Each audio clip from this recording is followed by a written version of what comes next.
Welcome, Dr. James Beckett, Sports Card Insights, here with Torsten Bauer, a conversation about soccer cards. So thanks, Torsten, and thanks, sponsors, Topps, Panini, Upper Deck, Heritage Auctions, Husband Scott Auctions, Mike Stadium Sports Cards, ComC.com, and Beckett Media, Beckett Grading, Beckett Authentication. So thanks, Torsten. Thanks, everybody. So here it is. Even though I'm not collecting those, it's a huge topic in Germany. Soccer. Topps is doing some of them, some great Topps soccer cards. Will they become as huge as basketball cards? Because the soccer market is immense. Yeah. It has the Panini. It's been doing soccer stickers internationally for 40 years, or there's potential there. And that's what people are trading on. It's the world's most popular game. Mm-hmm. What's happening in America, I think there's too many people that are doing a shortcut.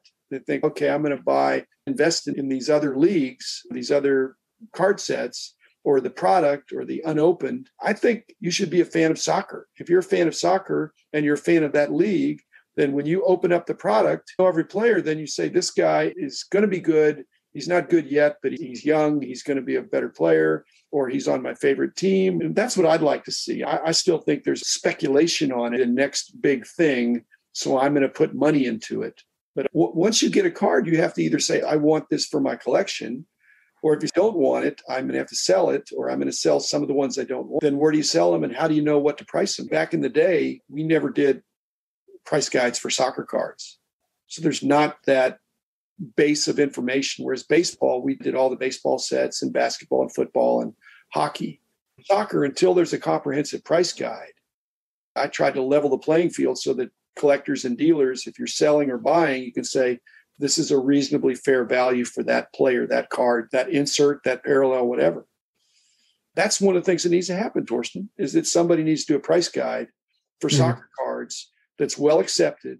And if I were much younger, I would do that, because I think that would really greatly increase the ability to fairly trade soccer cards.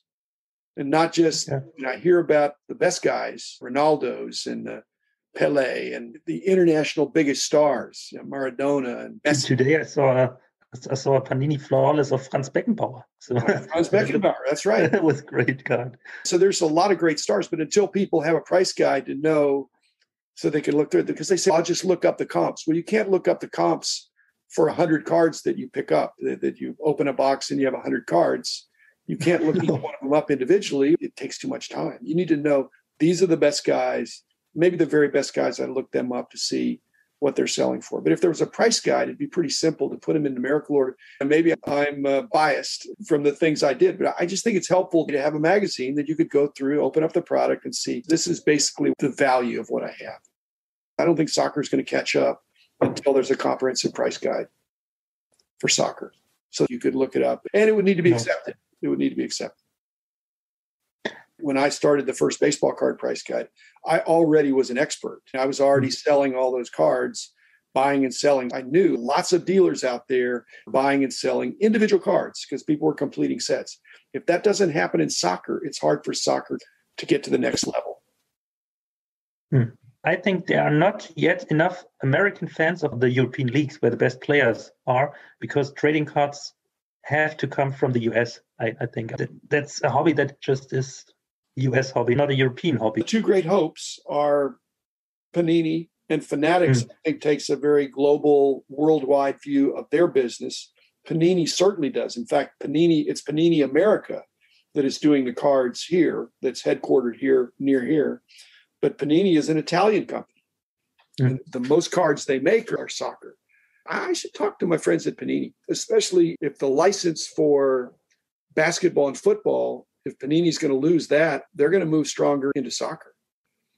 And Panini America would do it, but there's great potential, I think, for distribution in Germany and Italy and France and England and every place in Europe and Asia too. But see, many soccer fans, I think in America, they like soccer. They think it's going to be big, but there's 4 major leagues.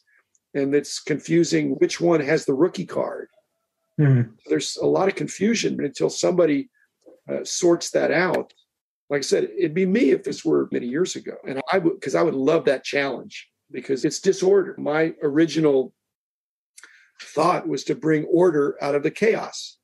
the lack of knowledge and to try to bring order to it. And soccer needs that. When that happens, I think soccer could really take off. Hmm. Yeah. That would be a good thing because there's way more soccer fans out there than baseball or American football or anything. If card collecting was really going to be a global phenomenon, it would be through soccer. Then cricket is another sport that has a couple of billion people. They don't necessarily play, but they follow it. Yeah, but you wouldn't be able to sell packs for $10 or $50, I think. Exactly. That's why Panini had success with the stickers. Lower price point, that may be the way it needs to be. Just a lower price point. I always liked these. Pacific had complete, Topps had total, Upper Deck had 40-man. There's all these different brands that are more comprehensive for the companies to do every player on every team. I like those kind of sets. And generally, they don't have as many inserts. They're lower price points. It's difficult to complete the set, but people do try to complete those sets. If soccer went that way, that would be good. That would be good. Still to that day, many adults still buy those sticker albums for every World Championship or European Championship, and they try to complete that sticker album. But nobody would do it if a pack cost 10 euros or 20 euros. Nobody would do it. Exactly. No. But the thing is, with the sticker album, they're intended to be stuck, which eliminates the value. I have soccer albums from the 80s, the Panini ones, but all the stickers are stuck. I don't think you can sell the stickers individually once they're stuck. No. And you can't soak them. There's some chemical process, perhaps, that would dissolve the glue, but I don't think so. But you're encouraged to do that because it's a consumable. It's not like a collectible. Because if you were to buy the Panini stickers and not stick them, just keep them, that's not the way people do it. No. So the European collector has to unlearn how to handle the collectible. If you get a sticker, you stick it in the album. If you get a card, you put it in a box or you get it graded. It's possible that fanatics will do some grading, and they're big enough that they could think, we're going to set up a European grading hub or Asia. Yeah. Already, PSA may do the same thing. BGS may do the same thing. It's just having a presence in some of these other countries or other continents where they can do business because they're going to think big. And the friction for you to send your card to customs, there's too much friction there. Grading those common cards or those base cards. The only reason they're doing that, unless it's their favorite player or they're working on a set registry where they want to have the best set where every card is graded. And people even do that on some pretty common sets. I don't recommend that, but it's a free world. Talk about PSA or even BGS, any of them, they get frustrated that the backlog is because there are too many easy cards being graded. But if people pay their money, they should be able to get graded what they want to get graded. Force them to not grade something that they think, I want to have this in grade. I've graded some base cards with BGS. And they asked them, why are you grading them? Because I know this person, the player. So I just want to have a graded card so it can go on my wall. Those Panini one-of-ones, those could be very valuable, but not the printing plates. I see the printing plates you could get for $50. Why is it that those are not popular at all? They're the color separations. The yellow ones don't even look very good at all. I've wondered about that too. And sometimes they have some special embossing at a national or a card show or a fan fest or something. If that's numbered to 5, it doesn't go for as much. What people want to hype, what people want to promote. It's not, we're in a hobby, you're in a different part of the world, but it's more about demand than it is about supply. That's the analytical aspect that you, I'm sure, fully understand. It's more about demand. That's why supply and demand, they're not equal forces. There needs to be some equilibrium. But 2 cards, the same supply, do not have the same price. 2 cards that have the same demand do not always have the same price, depending on the supply. So there's an interrelationship that's important, but demand is more important than supply. I have some cards that I think it's one of one. I've never seen another one, but they're not that valuable because nobody knows about it, or there's no ability to hype it or to promote it because it's not for sale. So nobody has it on a want list. They're not looking for it because they don't know it exists. But the one-of-ones from this year, they're just so expensive. So expensive. Yeah. Equal to, like you say, a house or a car or something if it's the right kind of player. Yeah. Also, the number to 10 cards from the Panini Golds, those are so expensive right now. Unbelievable. It's my hope is that people will take a fresh look and not only compare to the comparable sale of that card or a similar card. They really ought to do their own analysis, as I think you do, of do I want to spend that much money on a card? Because there are lots of other choices to pick. If this card is this much money, I don't want it at that price. I won't enjoy it at that price. I have the same philosophy. A lot of the cards I have now, cards on my wall, I would not buy them now. Not too expensive for me to buy, but I wouldn't want to spend the money. And so eventually they'll be sold, but I'm enjoying them now. And I'm gradually selling a few cards that I don't care about as much. Yeah, that's true.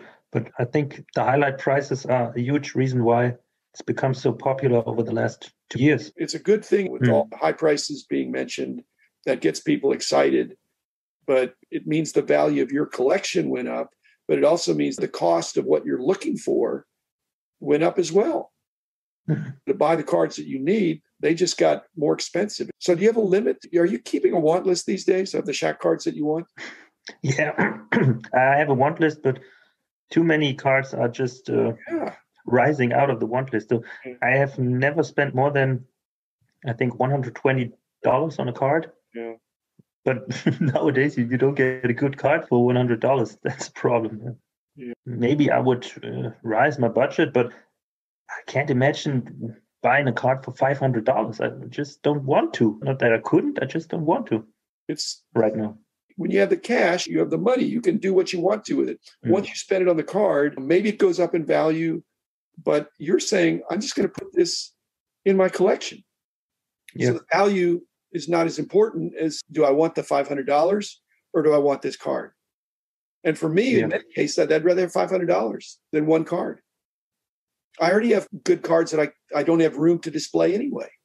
If somebody comes to look at your collection, how many cards do they want to see if they're not a collector? Would they want to see 100? Would they want to see 50? They don't want to see 1,000.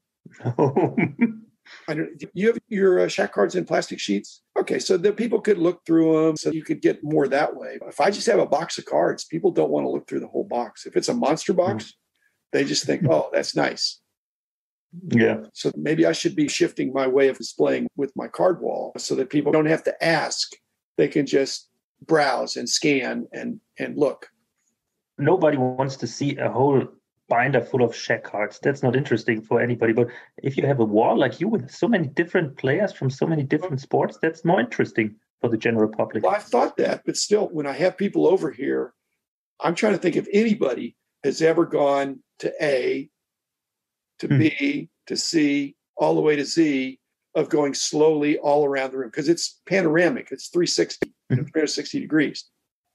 They just look at the J. They'll look for Michael Jordan. Then they'll look for some other thing. They'll look, what Mickey Mantle do you have? They just don't systematically go through it. They get tired. After about 5 minutes, they go, oh, that's great. But they don't. Maybe they don't want to say, hey, I want to spend the night here. So my wall is too big. Maybe for most people, I need to shrink it. My very first questions when I started collecting basketball cards, how many cards are there? And then somebody told me, no, you cannot have all the cards. And then I was like, why not? And then the base cards, you probably could get all of them, but that just takes up so much room. It's worse than the 80-20 rule. There's a lot of base cards here that nobody will ever look at. I've got to figure out how I can get them in the hands of somebody that would enjoy them. The postage, whether it's international or across this country, mailing out big boxes of cards is expensive. Could be worth more than the cards themselves if you have base cards. The man in the house of cards.